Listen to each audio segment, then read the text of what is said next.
सबसे पहले भी तो एक निस्संतान जोड़ा जिसको 1 साल हो गया है आपसी संभोग करते हुए बिना किसी प्रोटेक्शन के, उसको बांझपन की समस्या आएगी और उसको एक सही डॉक्टरी सलाह एवं मशवरा ले लेना चाहिए। पर कई जोड़े ऐसे होते हैं जिनको जिनकी मैरिज बहुत लेट होती है, या सेकेंड मैरिज है, या कोई लेडी में पहले प्रॉब्लम आ रही है, या हस्बैंड में प्रॉब्लम आ रही है, तो उनको 1 साल वेट करने की जरूरत नहीं है। उनको उस जल्दी से जल्दी बांझपन की जो समस्या का इलाज करा लेना चाहिए, क्योंकि जितनी उम्र कम होएगी उतना ज्यादा जो प्रेगनेंसी का सक्सेस रेट है वो बढ़ जाता है, और साथ ही जो प्रेगनेंसी के दौरान का टाइम होता है जिसको हम एंटीनेटल पीरियड कहते हैं, उसमें कम कॉम्प्लिकेशंस आएंगी। तो सबसे पहले हम डिस्कस करेंगे कि बांझपन के क्या कारण हो सकते हैं। औरतों में बांझपन के मैं आपको बताती हूँ। आप जैसे ये देख सकते हैं, चार्ट देख सकते हैं, ये है बच्चेदानी पिंक वाली, ये लेडी की ट्यूब्स है जो यहां से जा रही हैं, और ये है अंडकोश जहां से अंडा रिलीज होता है। जो समस्या है वो बच्चेदानी में भी हो सकती है, ट्यूब में भी हो सकती है, एवं अंडेदानी में भी हो सकती है। ट्यूबों का सबसे बड़ा कारण है ट्यूबों का बंद होना। अब जो ट्यूबें क्यों बंद होती हैं, ये एक लेडी में कभी पेल्विक ट्यूबरक्लोसिस है, जैसे उसको नलों की टीबी है, उसके कारण भी ट्यूबें है जो इन्फेक्ट हो सकती है और बंद हो सकती है। या और बहुत है, जैसे किसी को क्रॉनिक इन्फेक्शन है, नलों में दर्द होता है, पानी पड़ता है, वो सारी इन्फेक्शन बच्चेदानी से ट्यूब में जा सकती है और ट्यूब्स बंद हो सकती है। कई और बीमारियां हैं जिसको हम जैसे कहते हैं एंडोमेट्रियोसिस, उसमें भी जो है ट्यूबल एनाटॉमी, जो ट्यूब्स के सारा तरीका मतलब अंडा पकड़ने का होता है, वो सारा इफेक्ट हो जाता है। ये रहे ट्यूबों के कारण, जिसके कारण ट्यूब्स ब्लॉक हो जाती है तो लेडी प्रेग्नेंट नहीं हो सकती। दूसरा है बच्चेदानी की समस्या। अब बच्चेदानी की क्या समस्या है, या तो बच्चेदानी का साइज ही बहुत छोटा है, बच्चेदानी की तय खराब है, बच्चेदानी बच्चा ही नहीं पकड़ सकती, फाइब्रॉइड्स हो सकते हैं, रसौलियां हो सकती है, जहां पे जो बेबी है वो ग्रो करता है वो नहीं ग्रो कर पाता। तीसरा जो कारण है वो है अंडेदानियों की समस्या। आपने देखा होगा बहुत सारी लेडीज ऐसे होती है, जो बहुत सारे हमारे ओपीडी में भी पेशेंट्स आते हैं कि उनके जो है अंडे ठीक नहीं बनते। पेशेंट कहता है या तो अंडा बन ही नहीं रहा, या अंडा बनता है तो अंडा ठीक साइज का नहीं बनता। तो इसके कारण भी जो है बांझपन की समस्या आ सकती है, या अंडेदानियों में रसौलियां भी होती है। और आजकल जैसे हमारा लिविंग स्टाइल है, बहुत सेडेंटरी लाइफ है, हम लोग ज्यादा काम नहीं करते, तो पॉलीसिस्टिक ओवेरियन डिजीज की जो प्रॉब्लम है जिसको हम पीसीओएस कहते हैं, वो भी बहुत ज्यादा हो गई है। लेडीज को थायराइड हो जाता है। मैं एक चीज जरूर मेंशन करना चाहूंगी, बहुत सारे पेशेंट्स ऐसे हैं जो मुझे बोलते हैं कि हमें थायराइड है इसलिए हम बेबी नहीं ले सकते, कि थायराइड की प्रॉब्लम के कारण बेबी नहीं हो रहा। पर ऐसा कुछ नहीं है। अगर किसी को थायराइड की समस्या आ गई, हाइपोथायराइडिज्म है, उसका थायराइड टीएसएच लेवल्स हाई है, वो भी प्रेगनेंसी ले सकती है। सिर्फ थायराइड कंट्रोल करने की बात है, और अगर उसका थायराइड कंट्रोल्ड है तो डेफिनेटली कोई ना कोई और समस्या होगी जिसके कारण वो मां नहीं बन सकती। ट्यूबों में अंडेदानियों में रसौलियां होना, जो खून की भी हो सकती है, पानी की भी रसौलियां हो सकती है, उसके कारण भी बांझपन की समस्या है जो आ सकती है। ये तो थे जो कारण है कि औरतों में, यानी कि वाइफ के जो कारण है। अब आदमियों में क्या कारण हो सकते हैं कि बांझपन की समस्या आए। हमेशा देखा जाता है कि जब भी कपल की मैरिज होती है, कपल आता है, तो सबसे पहले लेडी के टेस्ट कराए जाते हैं। बट मैं हमेशा ये सलाह देना चाहूंगी कि हमें पहले दोनों को, हस्बैंड वाइफ को इन्वेस्टिगेट करना चाहिए। आदमियों को भी, हस्बैंड्स को भी आके अपना सीमन टेस्ट जरूर कराना चाहिए, क्योंकि एक सिंपल सीमन एनालिसिस जो अच्छी लेबोरेटरी में हुआ है उससे हमें बहुत चीजें पता लग सकती है। सीमन शुक्राणुओं की कमी होने, शुक्राणु कम होने, शुक्राणु नील होने, या जो शुक्राणु है वो डेड है, वो बेबी पैदा करने के काबिल नहीं है, उनकी मोर्फोलॉजी ठीक नहीं है। ये सारी चीजें हमें देखनी चाहिए। बहुत सारे केसेस आ गए हैं जिनमें आजकल शुक्राणुओं की कमी हो गई है, क्योंकि इतनी तेज तरार जिंदगी है, स्ट्रेस है, पोल्यूशन है, और बहुत सारा नशा आ गया है, जिनके कारण जो है शुक्राणुओं की मात्रा और शुक्राणुओं की जो मोर्फोलॉजी है वो इफेक्ट हो जाती है, और प्रेगनेंसी होने में प्रॉब्लम है। कुछ कपल्स, लगभग 10 से 15% कपल्स, अराउंड 10% कपल्स ऐसे होते हैं जिनमें कि हर टेस्ट नॉर्मल होता है, पेशेंट फिर भी प्रेग्नेंट नहीं हो पाता। तो इनमें थोड़ा और डीपली टेस्ट करना पड़ता है, जैसे कि एंटीस्पर्म एंटीबॉडीज, हस्बैंड का स्पर्म लेडी का यूट्रस नहीं एक्सेप्ट करता, या यूट्रस में जो है नेचुरल किलर सेल्स की मात्रा है वो ज्यादा हो जाती है, जिसको हम एनके सेल्स कहते हैं, तो ये सारी चीजें जरूर टेस्ट करनी चाहिए ताकि हमें पता लगे कि क्या कारण है। अब ये हमने डिस्कस कर लिया कि सारे कारण क्या है, लेडीज में क्या कारण है, जेंट्स में क्या कारण है। अब एक कपल है जिसको पता है उसकी प्रॉब्लम है, उसकी प्रेगनेंसी नहीं हो रही, तो अब हम डिस्कस करेंगे ट्रीटमेंट्स, क्या क्या सिंपल ट्रीटमेंट्स है।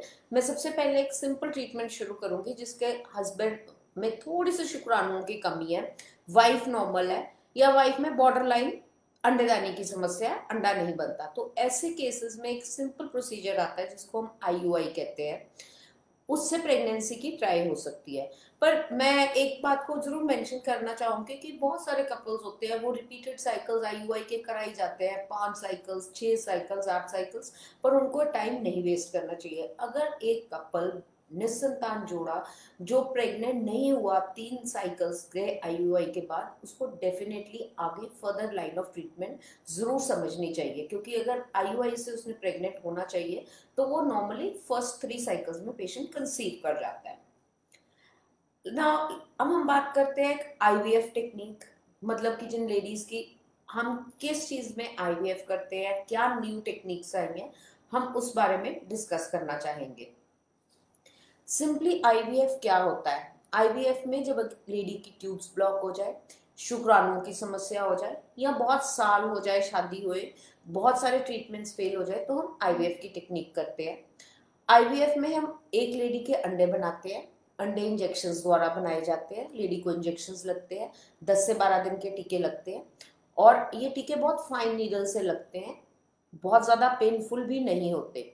तो जब ये अंडे तैयार किए जाते हैं, फिर हम आईवीएफ लैब में ये अंडे अल्ट्रासाउंड के जरिए निकालते हैं, और जो काम ट्यूब में होना है वो एक आईवीएफ लैब में होता है, भ्रूण तैयार करके लेडी की अंडेदानी में रखा जाता है।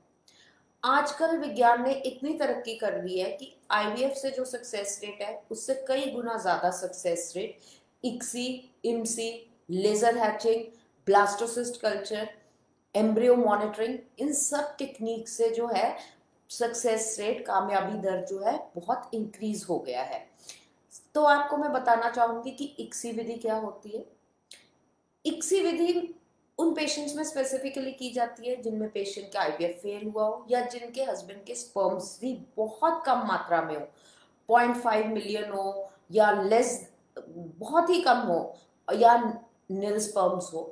तो इन केसेस में जो है एग और स्पर्म का मिलन जो है माइक्रोस्कोप में किया जाता है। जो आदमी का शुक्राणु है वो मैनुअली अंडे में इंजेक्ट किया जाता है, जिसको हम इक्सी विधि कहते हैं। इसके लिए बहुत स्पेशलाइज्ड इक्विपमेंट चाहिए जो बहुत इजीली अवेलेबल नहीं होता, इक्विपमेंट बहुत कॉस्टली है, बट डेफिनेटली उसका सक्सेस रेट बढ़िया है। इसके लिए बहुत अच्छे भ्रूण वैज्ञानिक की जरूरत होती है, बहुत एक्सपीरियंस डॉक्टर की होती है। तो भ्रूण बना के ये यूट्रस में रखा जाता है। पेशेंट के लिए आईवीएफ और इक्सी एक सेम टेक्निक है, इन द सेंस कि इक्सी में भी एग्स बनाए जाते हैं, पर जो काम लेबोरेटरी में होता है वो डिफरेंट होता है। इससे जो है हम कामयाबी दर बढ़ा सकते हैं। जैसे अब एक पेशेंट है, हस्बैंड है, उसके स्पर्म्स बिल्कुल नील है, तो देखा जाता है कि जो स्पर्म्स है उसके अंडकोश में, उसकी टेस्टिस में, गोलियों में बन रहे हैं कि नहीं। अगर उसके स्पर्म्स बन रहे हैं तो हम जो है वो टीसा विधि से या स्पर्म्स एपिडिडमस से एस्पिरेट करके हम वो स्पर्म ले सकते हैं, चाहे वो एक स्पर्म हो चाहे वो 4 स्पर्म्स हो। सो इस कहने का मतलब कि आज के डेट में इतनी तरक्की हो चुकी है, जो विधि बाहर के देशों में अवेलेबल थी या बहुत मेट्रो सिटीज में अवेलेबल थी, वो आज की डेट में पंजाब में भी अवेलेबल है। और इस विधि से हम जो है एक एजोस्पर्मिक पेशेंट भी अपने ही संतान की सुख प्राप्ति कर सकता है, उसको डोनर बाहर का पराया वीरस लेने की जरूरत नहीं पड़ेगी। तो हम स्पर्म लेते हैं। बहुत सारे हस्बैंड्स पेशेंट्स ऐसे हैं जिनके अंडेदानियों में, मतलब उनके टेस्टिस में भी स्पर्म्स नहीं बन रहे, तो ऐसे केसेस में हार्मोन्स के इंजेक्शंस लगाए जाते हैं। स्पर्म की मात्रा जब बढ़नी शुरू होती है स्पर्म, तो फिर स्पर्म लेके हम इक्सी विधि से करते हैं। इस विधि से कामयाबी दर काफी बढ़ाया जा सकता है। और जो है बहुत सारी टेक्निक्स आ गई हैं जिससे हम आईवीएफ इक्सी का सक्सेस रेट इंक्रीज कर सकते हैं। उसमें से एक विधि को हम बोलते हैं लेजर हैचिंग। अब आप देखिए बहुत सारे पेशेंट्स होते हैं जिनका आईवीएफ साइकिल फेल हो जाता है। पेशेंट पूछता है मेरा साइकिल क्यों फेल हुआ। भ्रूण जो है बच्चेदानी के अंदर इम्प्लांट ही नहीं होता, उसको रिकरेंट इम्प्लांटेशन फेलियर बोला जाता है। जो भ्रूण की परत है वो नहीं चिपक पाती बच्चेदानी में, तो हम लेजर टेक्निक से जो है भ्रूण बनता है उसमें लेजर से होल्स कर देते हैं। लेजर ड्रिलिंग होती है, उसकी जो परत होती है भ्रूण की वो थिन की जाती है, ताकि जब हम एम्ब्रियो ट्रांसफर करें तो वो भ्रूण जो है बच्चेदानी में चिपक जाए। इससे लेजर हैचिंग बोलते हैं कि जो भ्रूण हम अंदर रख रहे हैं वो हैच कर जाए, बच्चा ग्रो करना शुरू कर जाए, इसको बोलते हैं लेजर हैचिंग। नेक्स्ट जो टेक्निक आती है उसको हम बोलते हैं ब्लास्टोसिस्ट कल्चर। अब आप देखो नॉर्मली जो पेशेंट्स आईवीएफ कराते हैं उनमें एम्ब्रियो 4 सेल बना तो वो दूसरे या तीसरे दिन ट्रांसफर किया जाता है 42 आवर्स में। ब्लास्टोसिस्ट कल्चर का मतलब होता है कि जैसे अगर एक लेडी के 4 या 6 एम्ब्रियोस 4 सेल बने हैं तो वो जो है उनमें से एक ही अच्छा एम्ब्रियो बनेगा, एक या दो अच्छे एम्ब्रियो होंगे जिनको हम ब्लास्टोसिस्ट बोलते हैं।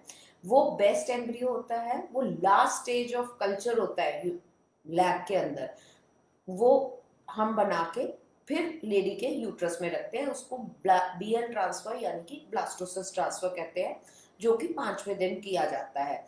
उसमें है जो है ब्लास्टोसिस वो बिल्कुल हैचिंग स्टेज पे होता है। जैसे ही बच्चेदानी में रखा जाता है बच्चा ग्रो कर हैच करके वो बच्चा चिपक जाता है, इसको हम बोलते हैं ब्लास्टोसिस्ट कल्चर।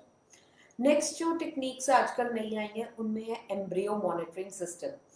हम ये देखते हैं इसमें होता है कि हमें एक लेडी के जो भ्रूण बन रहे हैं हमारे पास स्पेशल मशीन्स होती है, बहुत हाई एडवांस्ड इक्विपमेंट आ गया जिससे हम ये देख सकते हैं कि कौन सा भ्रूण अच्छा है, कौन सा भ्रूण कैसे ग्रो कर रहा है। हमें पल पल की उसमें फोटोग्राफ्स मिलती हैं, पल पल की पता लगता है कि किस टाइम पे कौन सा भ्रूण कितना ग्रो किया है, और ये भ्रूण जो बेस्ट है जो बच्चा बना सकता है वो भ्रूण हम लेके बच्चेदानी में रखते हैं, इसको एम्ब्रियो मॉनिटरिंग सिस्टम कहा जाता है। ये सारी जो टेक्निक्स है इनसे हम आईवीएफ का कामयाबी दर कई गुना बढ़ा चुके हैं और ये काफी सक्सेसफुल भी रही है। नेक्स्ट मैं बताना चाहूंगी हमारे मन में, पेशेंट्स के मन में बहुत वहम और भ्रम है, बहुत क्वेश्चंस आते हैं जब वो एक ट्रीटमेंट करा रहे हैं, क्योंकि ये बहुत इमोशनली ड्रेनिंग ट्रीटमेंट होता है। एक पेशेंट है जो निस्संतान जोड़ा है, वो आया है, उसको सोसाइटी का इतना प्रेशर होता है, उसको रिलेटिव्स का इतना प्रेशर होता है, तो इस प्रेशर के कैसे हम रिलीव करें, कैसे हम पेशेंट को हेल्प करें, और बहुत सारे क्वेश्चंस होते हैं पेशेंट्स के मन में। तो मैं थोड़े से डाउट्स क्लियर करना चाहूंगी कि जो भी कपल है जब वो एक डॉक्टर के पास आता है, अपने रिलेटिव्स हैं, उसको रिलेटिव्स की सपोर्ट मिलनी चाहिए। रिलेटिव्स जो है उनको हेल्प करनी चाहिए पेशेंट को काम करने में, उसकी एंजाइटी लेस करने में, और साथ ही जो काउंसलर्स है, जैसे हर अच्छे आईवीएफ सेंटर्स में हर इनफर्टिलिटी यूनिट में काउंसलर्स होते हैं जो पेशेंट को गाइड करते हैं, काउंसिल करते हैं, उनके क्वेरीज के आंसर देते हैं, ताकि जो लेडी है और जो हस्बैंड है उनका मानसिक तनाव कम हो जाए। और आज की डेट में इतनी सारी स्टडीज है कि अगर एक लेडी जो खुश रहती है, जो तनाव से दूर रहती है, उसके बॉडी में ऐसे हार्मोन्स प्रोड्यूस होते हैं, फील गुड हार्मोन्स जिनको हम कहते हैं, कि जो सक्सेस रेट बढ़ाते हैं। जो भी कोई पेशेंट कोई भी ट्रीटमेंट करा रहा है, it is very important to relax. जो स्ट्रेस है पेशेंट का वो काम खराब कर देता है। और एक बात और, बहुत सारे पेशेंट्स कहते हैं कि हम आईवीएफ करा लेंगे, हमें तो जी स्ट्रिक्ट बेड रेस्ट की जरूरत है, हम नहीं काम कर सकेंगे, हम वर्किंग है, हमारे घर में कोई काम करने वाला नहीं, हम IVF pregnancy is just like a normal pregnancy, IVF ICSI pregnancy, कोई इसमें एबनॉर्मलिटी नहीं है। सिर्फ ये फर्क है कि एक नॉर्मल प्रेगनेंसी से आईवीएफ प्रेगनेंसी पेशेंट के लिए बहुत प्रेशियस प्रेगनेंसी है। एक कपल है वो नॉर्मल कंसीव हो गया, उसको इतने मन में क्वेश्चंस नहीं आएंगे, पर एक लेडी है जो इतने सालों बाद प्रेग्नेंट हुई है वो हमेशा डरेगी कि मेरे साथ कोई बुरा ना होए। बट बिल्कुल कोई घबराने की बात नहीं है, कोई ऐसी प्रॉब्लम नहीं आती, पेशेंट को बिल्कुल स्ट्रिक्ट बेड रेस्ट की जरूरत नहीं है। इनफैक्ट बहुत सारे पेशेंट्स होते हैं जो एम्ब्रियो ट्रांसफर के बाद कहते हैं जी हमने रेस्ट नहीं किया, हम उठ गए इसलिए हमारा सक्सेस नहीं हुआ। ये सारे वहम है जो होता है, जो नजर आते हैं। और जो बच्चेदानी की तय बच्चे कहते हैं वो क्लोज्ड कैविटी है। भ्रूण विद इन 15 टू 20 मिनट्स उस कैविटी में सेटल हो जाता है। वो आप खड़े होके उसके बाद वॉशरूम जाओ, आप बाथरूम करो, वो भ्रूण नहीं डिस्टर्ब होता, वो बाहर नहीं आता। सो एक ये बहुत बड़ी मिथ है कि लोग कहते हैं कि हमें रेस्ट करना चाहिए, हमें 15 दिन पूरा प्रेगनेंसी की वो टेस्ट की सारा दिन लेट के यही सोचे जाना कि टेस्ट पॉजिटिव आएगा कि टेस्ट नेगेटिव आएगा। ऐसा कुछ नहीं है। It is nothing like that. कोई बहुत स्ट्रिक्ट बेड रेस्ट की जरूरत नहीं होती। तीसरी बात है, बहुत सारे पेशेंट्स को ये मन में वहम होता है कि जी हाँ, अब हम आगे, ये बहुत पेनफुल प्रोसीजर है, हमारे पता नहीं बॉडी में क्या इफेक्ट्स हो जाएंगे, हमारी जान को तो नहीं खतरा हो जाएगा। ऐसा कुछ नहीं है। आज के डेज में, आज के टाइम पे कोई भी लेडीज के इतने एग्स नहीं बनाए जाते कि उसकी जान को खतरा हो, जिसमें उसके पेट में पानी भरे और कुछ हो। मिनिमल स्टिमुलेशन प्रोटोकॉल्स आती हैं, जो इंजेक्शंस होते हैं वो बहुत प्यूरिफाइड फॉर्म के इंजेक्शंस होते हैं, बहुत अच्छे होते हैं, बॉडी में उनका कोई साइड इफेक्ट नहीं होता। इफेक्ट होता है, अच्छा इफेक्ट होता है कि एग्स बनेंगे और लेडी प्रेग्नेंट होएगी। सो ये जो वहम है, जो मिथ्स है, वो सारी हमें दूर कर देनी चाहिए जो दिमाग में लेडीज के क्वेश्चंस आते हैं। और बहुत सारी ऐसे कपल्स हैं जो ये सोचते हैं कि हम वर्किंग है, हमारे पास टाइम नहीं, या किसी का हस्बैंड आर्मी में पोस्टेड है, किसी का हस्बैंड अब्रॉड काम करता है, या पेशेंट बाहर रहते हैं, तो वो सोचते हैं हमारे पास तो टाइम ही नहीं है प्रेगनेंसी का। ऐसा नहीं है। जिनके हस्बैंड्स बहुत बिजी हैं या जो आर्मी में है, उनको कभी हताश नहीं होना चाहिए। उनके हस्बैंड्स की हमारे को सिर्फ एक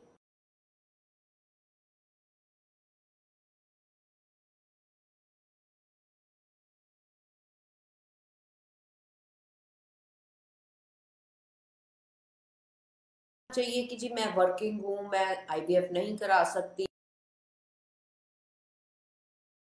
नहीं है, मैं प्रेगनेंसी कब लूंगी। सो इन चीजों में कोई वेट करने की जरूरत नहीं है। हस्बैंड का सीमन हमेशा स्टोर किया जा सकता है। और वाइफ को भी बहुत ज्यादा चक्कर लगाने की जरूरत नहीं होती हॉस्पिटल में। अगर उसने इंजेक्शंस लगाने हैं तो पेशेंट को इंजेक्शंस घर भी दे सकते हैं, पेशेंट खुद भी ले सकता है या और किसी डॉक्टर से भी लगवा सकता है। सो ये वहम और ये जो मिथ्स है पेशेंट्स को अपनी दूर करनी चाहिए, ताकि वो सही टाइम पे सही मशवरा लेके सही इलाज करा सके।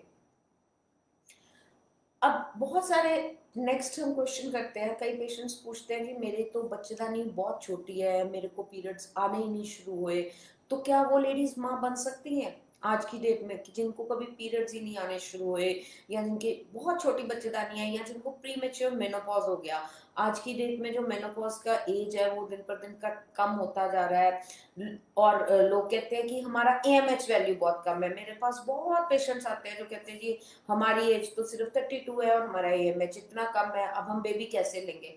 सो एक मिथ मैं ये जरूर क्लियर करना चाहूंगी कि बहुत हाइप बनाई हुई है हमने एक टेस्ट की कि एएमएच टेस्ट कराना है। खाली एक एएमएच लेवल पे हम लेडी का नहीं डिसाइड कर सकते कि उसका एग बन सकता है कि नहीं। As a doctor I am telling you कि एक एएमएच टेस्ट होता है, उसके अलावा बहुत सारी चीजें देखी जाती है। लेडी का एंट्रल फेलिकल काउंट देखा जाता है, सारे हॉर्मोन्स देखे जाते हैं, फिर हम डिसाइड करते हैं कि लेडी के एग बन सकते हैं कि नहीं बन सकते। एएमएच लेवल एक चीज इंडिकेट करता है कि आपका ओवेरियन रिजर्व कितना है, कि एक लेडी की ओवरीज कब तक फंक्शन करेंगी। अगर कम हो रहा है तो इसका मतलब she is heading towards premature menopause, उसको प्रेगनेंसी ले लेनी चाहिए।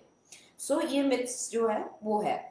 हम बात कर रहे थे कि जिन लेडीज की बच्चेदानी बहुत छोटी है या मेनोपॉज हो गया तो वो क्या करे, या जिनको कभी पीरियड्स ही नहीं आए, तो बहुत सारी ऐसे हार्मोन्स आ गए हैं, इंजेक्शंस आ गए हैं, जिनके साथ हम जो है लेडी की बच्चेदानी को हम बड़ा कर सकते हैं, उसका साइज बड़ा हो सकता है, लेडीज का पीरियड्स चालू हो सकते हैं। वो जब पीरियड स्टार्ट होंगे तो वो माँ बन सकती है। ठीक है, जिनका अंडा नहीं बन सकता, जिनकी अंडेदानियां बिल्कुल खत्म हो गई हैं, फेल हो गई हैं, उनके लिए अंडा बैंक की विधि आती है, जिससे जो है अंडा बैंक से लिया जाता है। और ये अंडा बहुत हेल्दी होता है, हेल्दी डोनर्स का एग होता है, इसके लिए सारी बीमारियों के लिए भी टेस्टेड होता है। तो लेडी का अंडा लेके हस्बैंड का स्पर्म लेके भ्रूण तैयार करके वो लेडी में ही बेबी कैरी करती है, लेडी खुद ही प्रेगनेंसी कैरी करती है।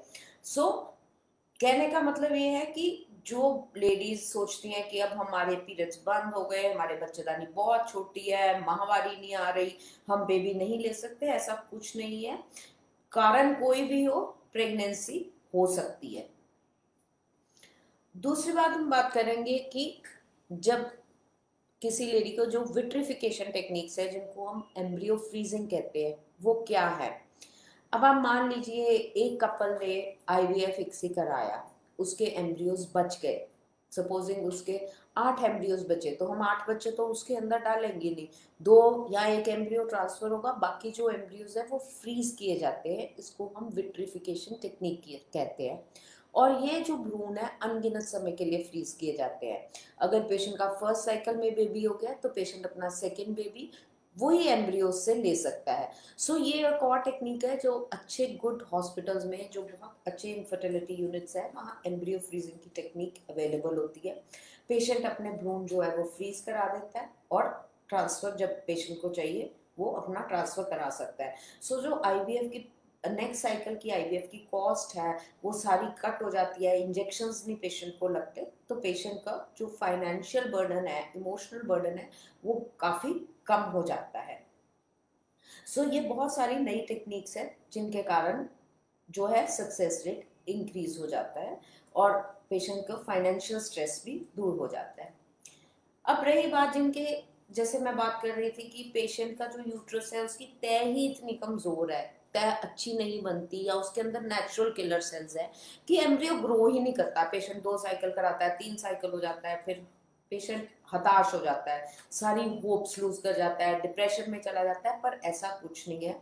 बहुत सारे इंजेक्शंस आ गए हैं, बहुत सारे तरीके आ गए हैं जिनसे हम नेचुरल किलर सेल्स जो है वो बॉडी में कम कर सकते हैं, बच्चेदानी की तय बढ़ा सकते हैं।